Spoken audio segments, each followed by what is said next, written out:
Hello and welcome to the Malika Writes channel. My name is Malika Writes, and today we are going to be discussing the Lord of the Rings Rings of Power teaser trailer. So I actually watched this when it dropped for the first time. It was about 30 minutes late, um, and I had to watch it on Twitter, but eventually it came on Prime's own YouTube channel, and I've watched it for the second time. I've watched this trailer so many times since then, and I've sort of had time to get my thoughts together and to have a proper look at it and sort of gather my thoughts, gather everything that I wanted to say about it. And this is sort of the conclusion that I'm coming to and what I'm deciding to put out there, because I think a lot of people have sent me DMs asking me my opinion about this. I got a lot of DMs when the teaser pictures came out, but I decided not to comment because I had said I was going to wait for the first episode to drop or for more information to come out. But I think it's necessary to talk about this because a lot of people's reactions have um, the reactions in general have just been outrageous. They have just it's either been Tolkien fans are racist, sexist, homophobic, and it's been on the other side where fans are just being irrational and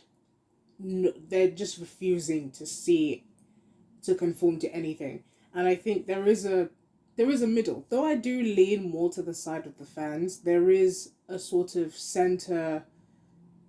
There is a sort of center road that can be taken. There is a sort of middle that we can go through, and I think for most things I stand on the moderate side.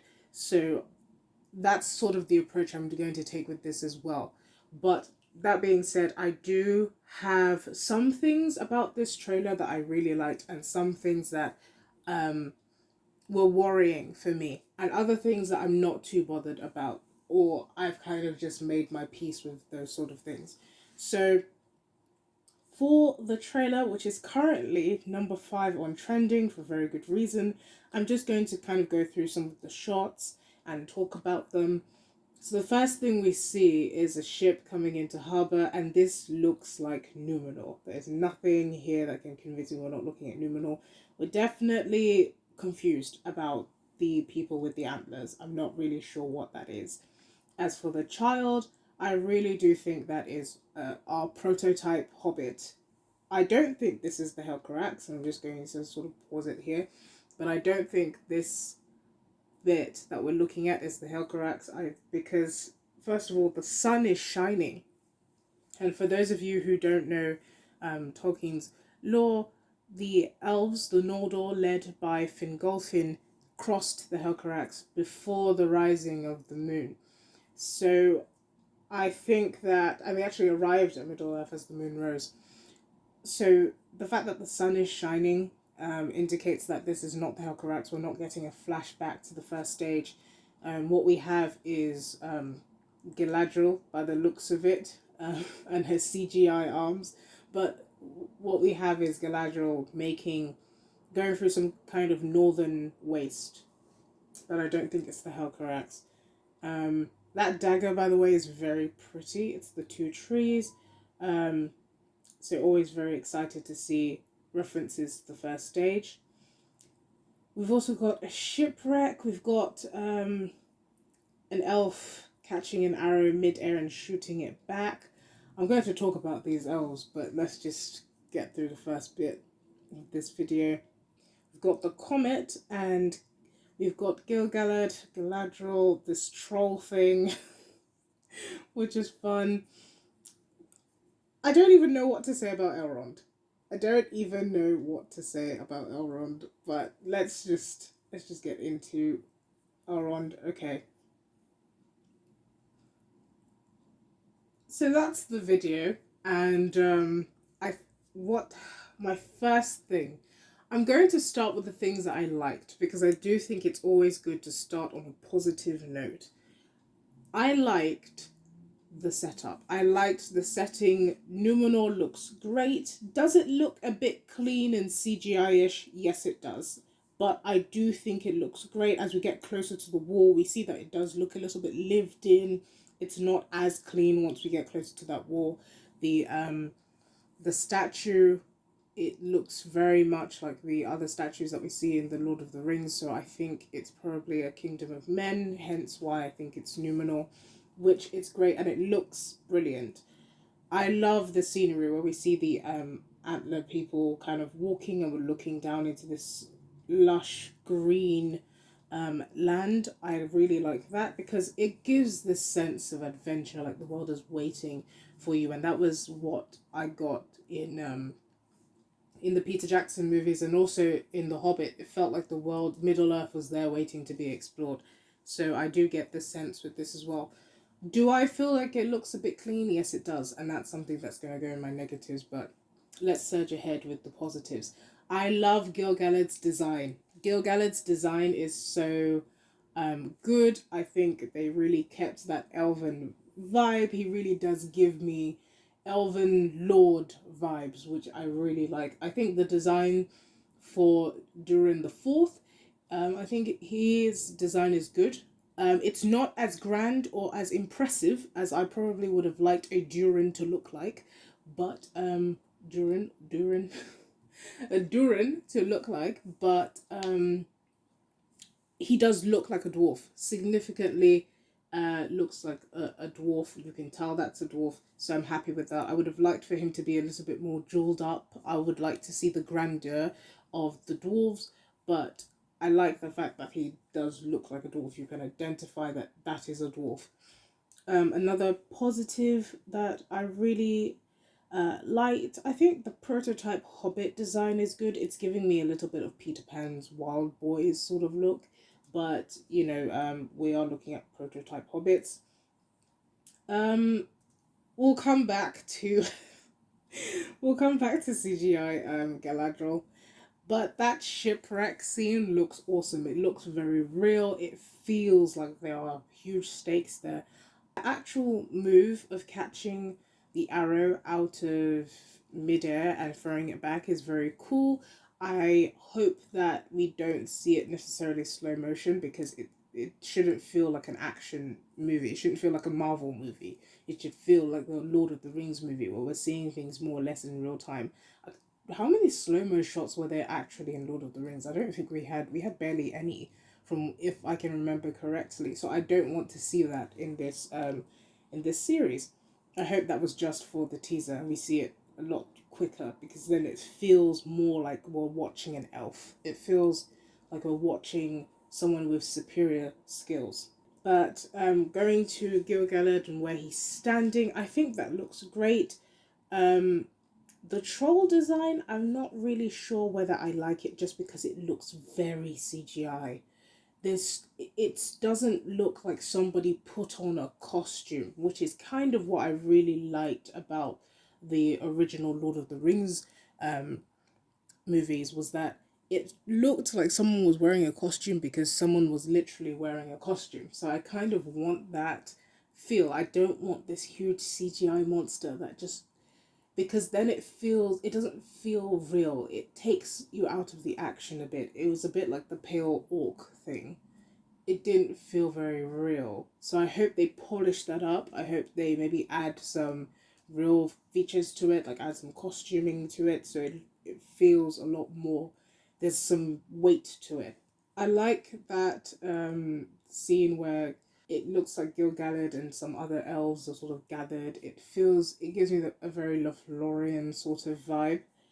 So I like that very much. I also like the meteorite scene because it's very impressive. The battle scene is almost perfect. I know that the armor looks a little bit thin, but that battle scene is great. I also like how dirty the hands that we get to see are because it harkens back to the Fellowship where and that whole trilogy by Peter Jackson, where we're looking at people going through real struggles. So having dirt on people, that seems like a very small thing, but it just gives it that extra sense of realism, which I really like. So those are the things that I like about it. I also want to mention an extra thing, the fact that we're not going to get Game of Thrones esque Lord of the Rings, because there's not going to be nudity like that. We're not going to have, it's going to be for something for people of all ages. So it's not going to be graphic and sexual and what we were sort of afraid of. And I'm really happy about that. I don't even care if it ends up feeling like Narnia, so long as we have something that feels very much like it's the clean Tolkien story that we were supposed to get. If it's like Narnia, well, C.S. Lewis and Tolkien were friends, so it wouldn't be the biggest tragedy. It wouldn't feel like Tolkien, but it's preferable for it to feel like Narnia than it to feel like the Red Keep. So I'm happy about that. I'm also happy about the fact that we have Gil-galad and he really does feel like an elven lord, which is what I really wanted. I wanted them to do justice to that character. But now let's get on to the things that I didn't like and sort of the things that are worrying me with this series. And it's the short hair. I cannot with the short hair. I can't deal with the short hair. Where is Elrond's hair? Why is he blonde? What's going on? These things have bothered me. The moment I saw Elrond, I was like, that's not Elrond. You can't convince me that is Elrond. Where is his hair? Because it's not just this. I don't even care if you find the actor attractive or not. Because some people would say, and I would agree, that Elrond is the great grandson of Luthien to Nuviel, who was the most beautiful of all the children of Eru to ever exist. So he should technically be quite attractive. But to me, that's kind of a non-point. My whole thing is there should be some continuation, especially if this series is trying to make as if it is the before everything else. So it says before the Fellowship, before the King. It's harkening back to the trilogy and to the Hobbit series. So we should get a sense of continuation. Why is Elrond blonde then? And why does he have short hair? It doesn't make sense. The actor, I can argue, looks a little bit like Hugo Weaving if you squint. But where is his hair? Where does his hair go? I don't know where his hair is. Did he cut his hair?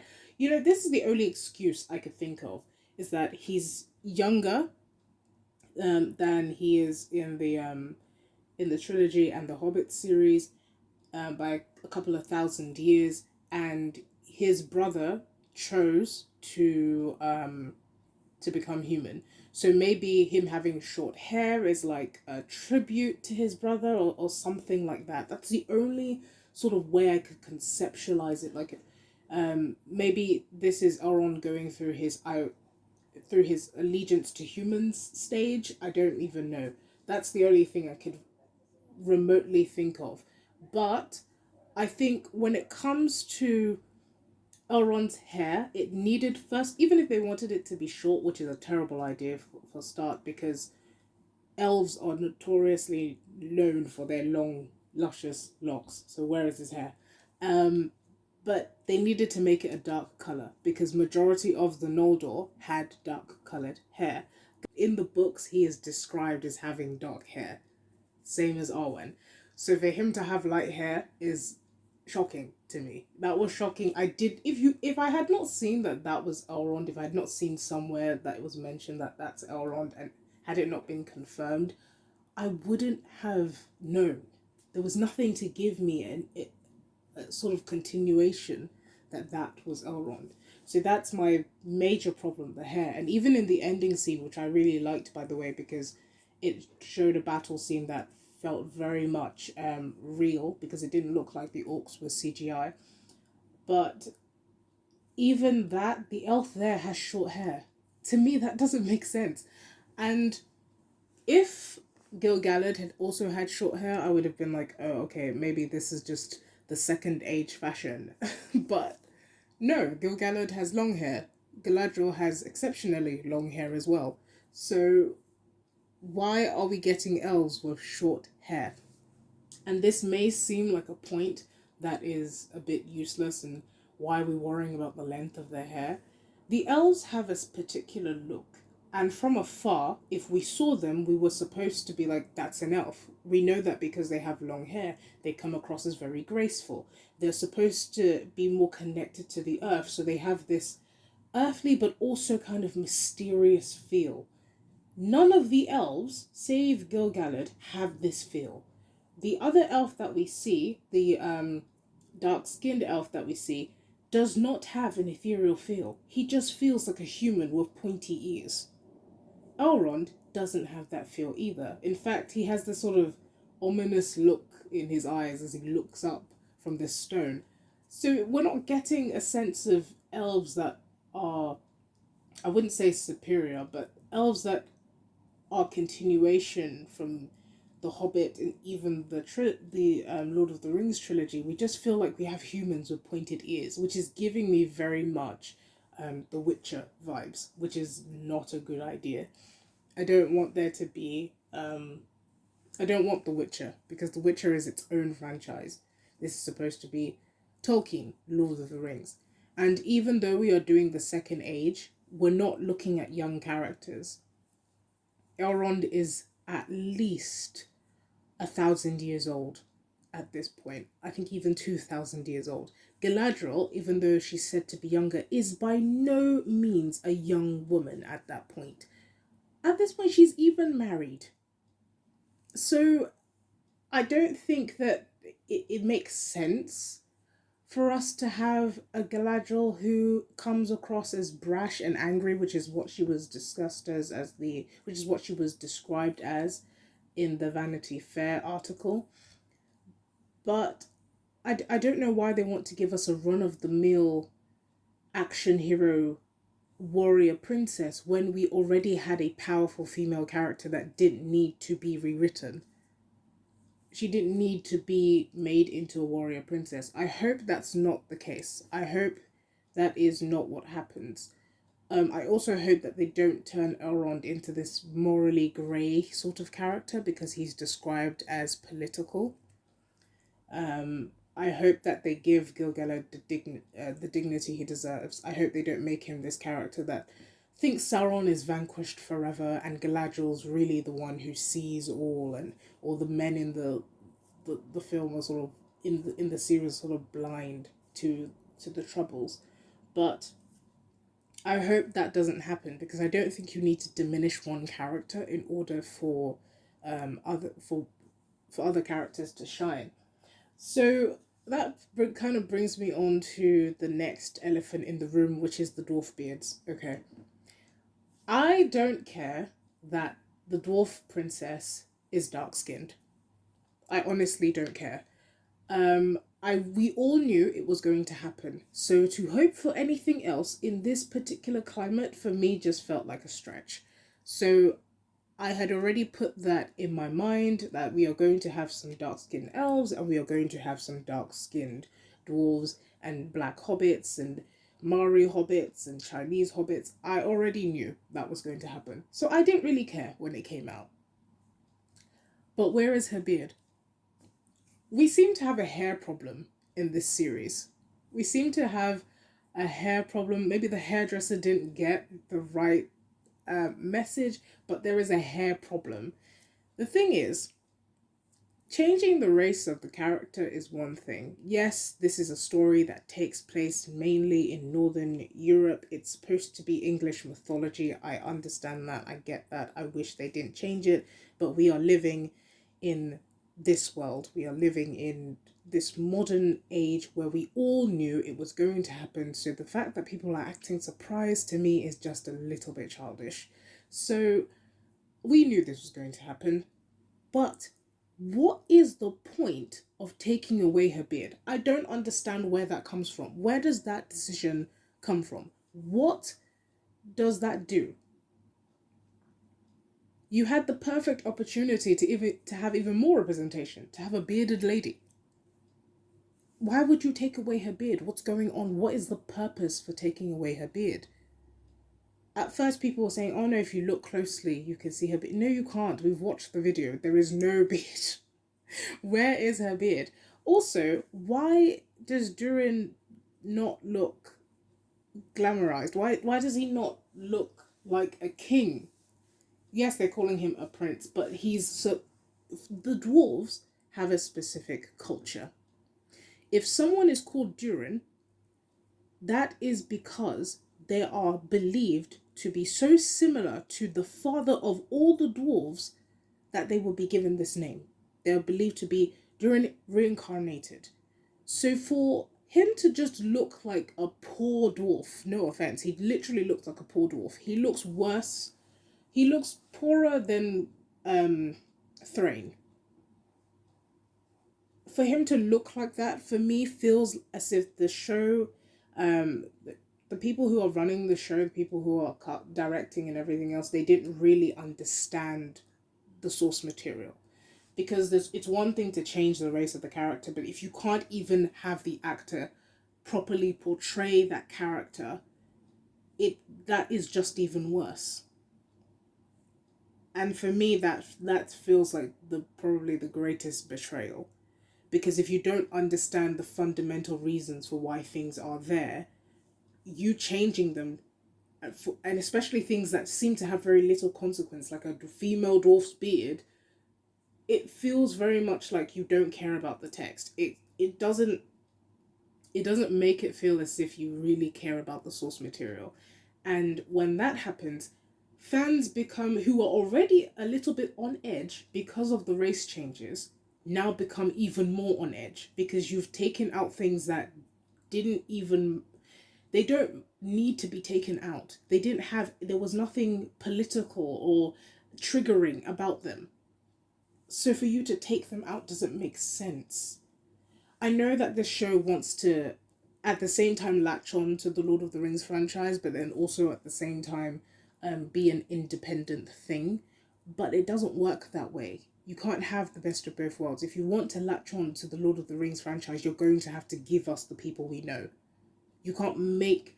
I'm not talking about original characters. I'm talking about the characters we know. Galadriel, Elrond, Gil-galad. We saw him in the extended edition, which is why I'm happy they've kept a similar design for him. Yes, he's not wearing his gold and blue, but if he feels recognizable.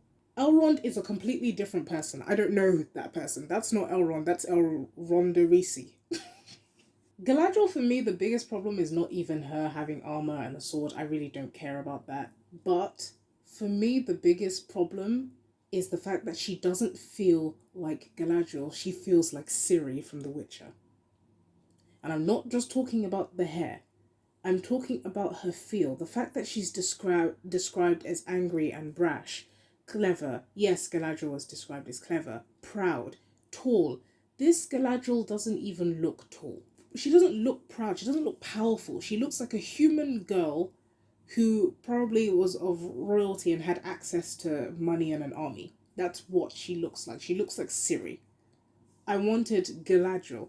And one thing I do like about the casting is that she does kind of, if you squint, look a little bit like Cate Blanchett. But I think that they could have done a better job in making this feel like an ethereal elf who was born under the light of the two trees in Valinor. That's the biggest thing. An elf who was born in Middle-earth amongst the tumults of Middle-earth, okay, fair enough, they could feel a little bit more human. But not Galadriel. She is literally the granddaughter of High King Finwë, one of the first elves to ever exist. We're not talking about some elf, some Sindarian elf. We're talking about Galadriel. So for me, the emphasis on her power, the emphasis on her feel as an ethereal elf matters. In the Lord of the Rings trilogy, there is a big deal made about her, and Gimli even calls her a witch. So it's, for her to feel so brought down in a sense, To me, that's worrying. To me, well, this feels like we're going for grittier Galadriel, which doesn't make sense. Galadriel going on a Liam Neeson chase for people who killed her brother doesn't make sense to me, especially since she wasn't doing that in the books at all. The way that they've sort of tried to make these characters new is worrying to me. And for me, that's the biggest thing because the CGI that can always be brushed up. Galadriel's sort of CGI hand was hilarious to watch, but I think they have months to brush that up. Um, what we're seeing is just sort of the first looks at it. There are plenty of things to be happy about. For example, the fact that this won't be like nudity and graphic sort of stuff. Um, it looks like it's going to be a fun adventure. So in that sense, I'm still very much in the place that I was before. I'm still very much looking at this story, this series with sort of a yeah, I'll watch it, but my hopes aren't high. I also want to quickly comment on the love story between the human woman and the elven man, the dark skinned elf. Human and elf romances are tricky things because they are always tragic and they always have high consequences. They are always rare. So this romance, I hope it ends up better than Kili and Tariel. Yes, that had a tragic end, which stays very much in line with what Tolkien often did with these romances, but it needed, because there was no real weight to it, they could have taken it out of the story and it wouldn't have mattered. It fell flat on its face. It didn't have the gravity that it needed. I really hope that this new romance, which I'm slightly, apprehensive about, but I'm also looking forward to it a little bit because let's have a human woman with an elf. But I I also want them to do it properly. I also want to have a heart wrenching story that ends in tragedy and has massive consequences. However, I feel like it won't because this dark skinned elf doesn't seem to be an important character. I'm not saying that he won't play a role like be a soldier or something, but he doesn't seem like an elven prince. He doesn't seem like somebody who has political power in the larger scale of things. So his forbidden romance with a human woman who seems to be living in the middle of the woods does not seem like it's going to have consequences. So for that reason, I don't understand why it's there. But I'm just talking based on the trailer and the pictures, which is very little to go off. So I don't want to make a very conclusive statement, but just from what I've observed, that romance feels like it's going to fall flat on its face unless we learn more about this character and find out that he's some prince or has some sort of power or some role that's really going to change the world. But if not, there is no point of having this relationship. Don't add romance just for the sake of adding romance. If it doesn't have a consequence that is going to fundamentally change the character, there is no point of having that romance, especially if that character doesn't have a very high status where the stakes of that romance are going to cause something that will change other people's lives as well. If that is not the case, can the romance? And that is really my point about this whole romance and everything like that. So I'm going to end this video here. Overall, I'm still in the same place. I'm still very much on the side of going to watch this, but don't have very high hopes. I am hoping that they change Elrond's hair. Look, it's a teaser trailer. You have time, Amazon, to change the hair. Get a new hairdresser. I don't know what you have to do. Change the hair. Give our dwarf a beard. Make Durin look like an actual dwarven prince, not some beggar dwarf. Now, we don't know a lot about the actual storyline, so there's very little to comment on here. This show has the ingredients to be a great show. If only it will try its best to stay true to Tolkien's spirit, then it could be a good show. When they release a full-length trailer, I will watch that as well. I'm not going to say I'm going to wait till the series to come out, because I know that people will not let me. So when a full-length trailer comes out, I will react to that, and I hope this turns out good, because I think we need something Tolkien like that's actually well done and something that we can remember. Worst comes to the worst, this will be forgotten, it will be canned, it will just be a lesson of what not to do. So that's my final verdict on it. This has been the Malika Writes channel, and I hope you have a lovely day.